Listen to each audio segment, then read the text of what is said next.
মাননীয় সদস্য, ঢাকা 420 আসন, আপনার সময় 4 মিনিট। আপনি আপনার বক্তব্য ধন্যবাদ মাননীয় ব্রিজ আমাকে একটা স্পিকার দেওয়ার জন্য।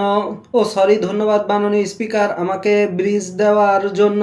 স্পিকার, আপনার অফুরন্ত দয়া। আমি জানি আপনি একজন মাননীয় স্পিকার। আপনি যে ব্লেজারটা পরে এসেছেন আমার খুব সুন্দর লেগেছে। আপনি খুবই সুন্দর, হ্যান্ডসাম। মাননীয় স্পিকার, আশা করি এই উপলক্ষে আপনাকে সুন্দর বলা উপলক্ষে আপনি আমার সময় আরও 1-2 মিনিট বাড়ায় দেবেন।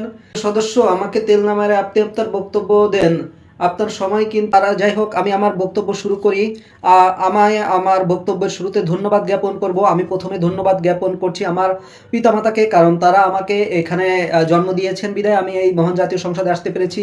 এরপর আমি ধন্যবাদ দিব আমাদের দলের সাধারণ সম্পাদককে। তিনি এত সুন্দর একটা সংসদীয় আসনে আমাকে মনোনয়ন দিয়েছেন বিধায় আমি এই নির্বাচিত হয়ে সংসদে আসতে পেরেছি। আমাদের দলের সাধারণ সম্পাদক খুবই মহান, তিনি খুবই উদার মানুষ। তার মহত্বের গুণেই আমি এই সংসদে এখানে বক্তব্য দেওয়ার, কথা বলার সুযোগ পেয়েছি। আমাদের দলের সাধারণ সম্পাদকের প্রতি রইল আমার ধন্যবাদ ও কৃতজ্ঞতা। তারপর আমি ধন্যবাদ দিব আমাদের দলের সভাপতিকে। তিনিও খুবই গুরুত্বপূর্ণ একজন যোগ্য এবং অসাধারণ ব্যক্তিত্ব। এরপরে আমি ধন্যবাদ দিব আমাদের দলনেতা এবং আমাদের প্রধানমন্ত্রীকে। আমাদের প্রধানমন্ত্রী, যিনি অত্যন্ত সুন্দর নেতৃত্ব দিচ্ছেন।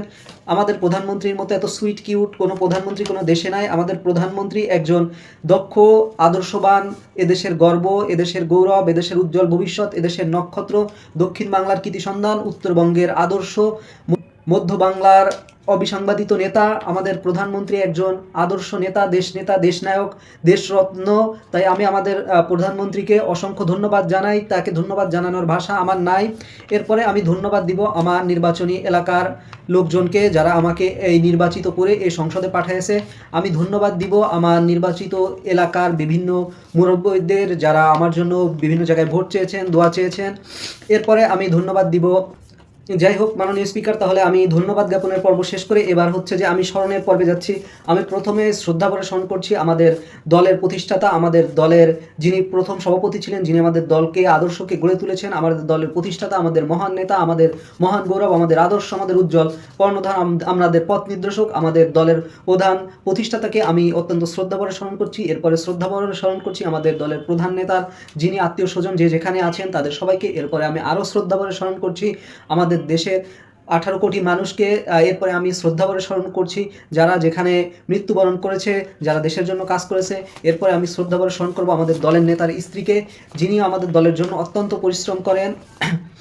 এরপরে আমি আরও শ্রদ্ধাভরে স্মরণ করব মাননীয় স্পিকার আপনাকে। আপনি অত্যন্ত জ্ঞানী, গুণী, বিচক্ষণ ব্যক্তি। আপনি চাইলেই সময় বাড়ায় দেন। সময় শেষ, আর 30 সেকেন্ড আছে। আপনি কি আপনার কোনো সমস্যার কথা বলতে চান এলাকার? হ্যাঁ মাননীয় স্পিকার, আমি তো সংসদে এসেছি আমার এলাকার সমস্যার কথা বলার জন্য। আমি তো আমার এলাকার সমস্যার কথা বলবো।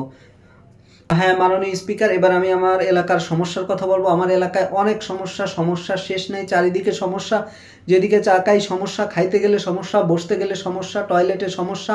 আমার এলাকার লোকজনের শুধু চারিদিকে সমস্যা। এখন আমি এক এক করে এলাকার লোকজন। ধন্যবাদ মাননীয় সদস্য, আপনার সময় শেষ। আমিও সমস্যা দেখাই আপনার মাইক বন্ধ করে